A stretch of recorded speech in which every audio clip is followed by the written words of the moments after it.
Estamos de volta para mais um Bíblia Fala. É um prazer enorme estar na sua companhia. Cumprimento o pastor Pedro Esteves. Obrigado mais uma vez por estar connosco.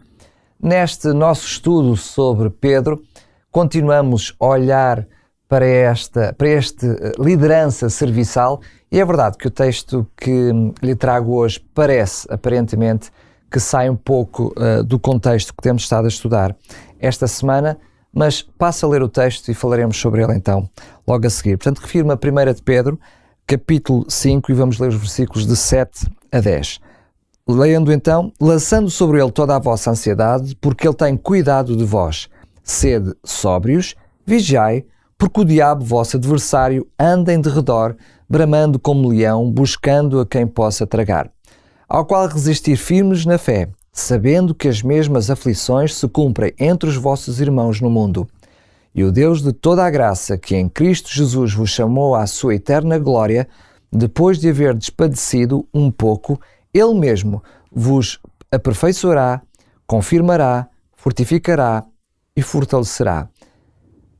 Pedro, é verdade que nos textos anteriores que lemos de Pedro, nós vemos como Deus quer a liderança da sua igreja, como Deus quer que cada um de nós exerça essa liderança, mas sabemos que este leão que está ao derredor, Satanás, quer exatamente o oposto. E ele vai servir de pedra de tropeço a todas as nossas lideranças e, sobretudo, à liderança da igreja, não é? É por isso que Pedro, talvez seja por isso mesmo, que Pedro vai utilizar uma imagem, e tantas vezes os autores da Bíblia, ainda esta semana nos referimos a isso, vão usando ilustrações ou imagens para nos ajudar a compreender a realidade da vida cristã e do relacionamento com Deus. Ele vai usar aqui esta imagem de um leão. É curioso notar que não é a imagem de um cordeiro. Ou seja, quem vem na imagem de um cordeiro é Jesus. Precisamente porque ele optou por esta liderança através do serviço, da entrega, da abnegação, da disponibilidade para sofrer, se isso trouxer ao outro salvação, que é talvez uma definição do que é o plano da salvação e do que Jesus veio fazer. Mas quando o apóstolo fala sobre as artimanhas de Satanás, o inimigo de Deus, vai usar um animal que representa o oposto. E um perigo para as ovelhas, não é? Representa um perigo para as ovelhas, representa aquele que com autoridade e poder tenta subjugar os outros, não é? E humilhá-los no fundo, e portanto é exatamente isso, é por essa razão que o leão vai ser usado aqui. É lógico, estamos a falar em termos de imagem.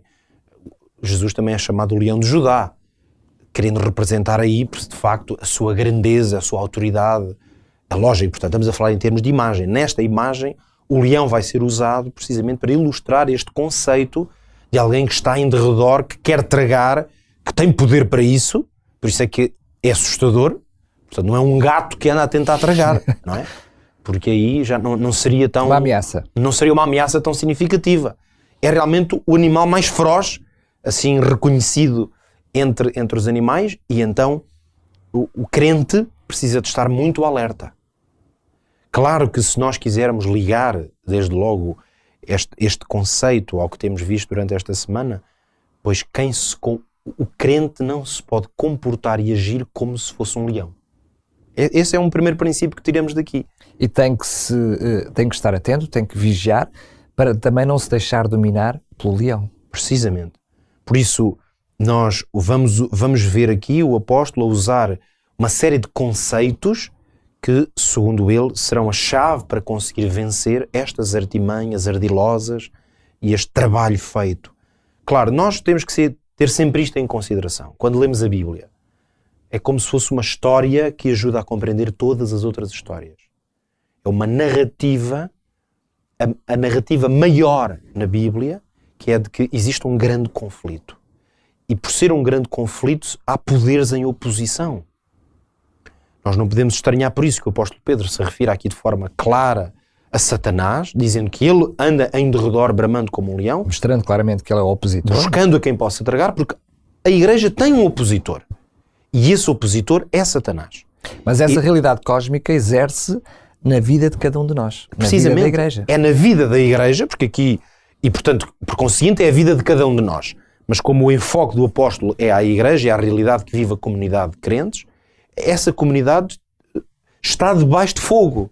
Portanto, esse fogo é uma guerra que está a ser feita. Nós podemos sempre lembrar, nunca é demais ler, por isso eu vou aqui relembrar as palavras que encontramos em Apocalipse, quando em visão profética o apóstolo João recebe da parte de Deus uma compreensão do que é que se passou no céu e de como é que este conflito chega à terra. Por isso, para muitos de nós será relembrar, mas eu vou ler essas palavras. Em Apocalipse 12, a partir do versículo 7, diz claramente que houve guerra no céu.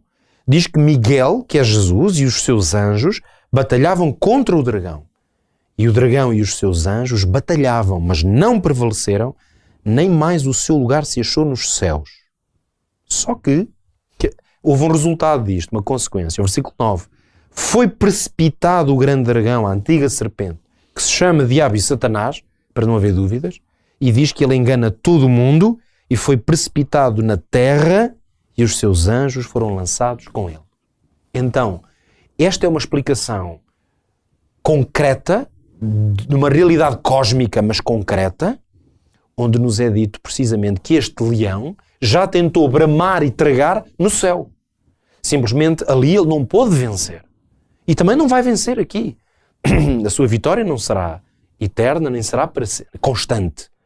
Embora em muitas pessoas que se deixem tragar, ele vai tendo as suas pequenas vitórias.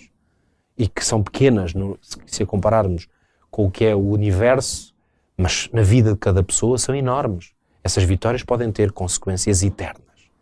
Por isso, é dentro deste grande conflito e deste contexto mais abrangente que nós temos que entender que o apóstolo nos advirta a nós, ainda hoje, como advertiu a sua igreja, de que há uma ameaça. Essa ameaça é real, tem poder. Mas há uma esperança. É forte. Mas há uma esperança e há a clara possibilidade de vencer essa ameaça. O apóstolo, aliás, vai usar pelo menos 4 expressões que nos ajudam a entender mais ou menos qual é o caminho da vitória. Para não ler o texto outra vez, eu vou só lembrar que o apóstolo fala de 4 coisas. Sede sóbrios, sede vigilantes, sede resistentes, quando diz resistir, e diz sejam firmes. Então nós vemos que estes conceitos estão até bastante interligados com a ideia de que temos de estar atentos, vigilantes, quer dizer, sóbrios, ser inteligentes, estar firmes. Ou seja, a ideia de estar vigilante, ser firme, resistir, é de que não nos podemos distrair nem um pouco. Porque se nos distrairmos, isso poderá ser suficiente para o leão entrar e tragar. É como que se as dificuldades e os desafios, quer numa liderança, quer na vida de um cristão, fossem algo natural. Temos que conviver com ele e com a ajuda de Deus, temos a certeza que seremos vencedores. Temos que os vencer. Do nosso lado, e a garantia da vitória está dada através de Cristo Jesus. Ou seja, não somos nós que vamos lutar diretamente com Satanás e ganhar-lhe a batalha. Mas o que nós podemos fazer para nos apoderarmos da vitória que Jesus já garantiu é isto. E isto ninguém pode fazer por nós. Nem Deus vai fazer por nós.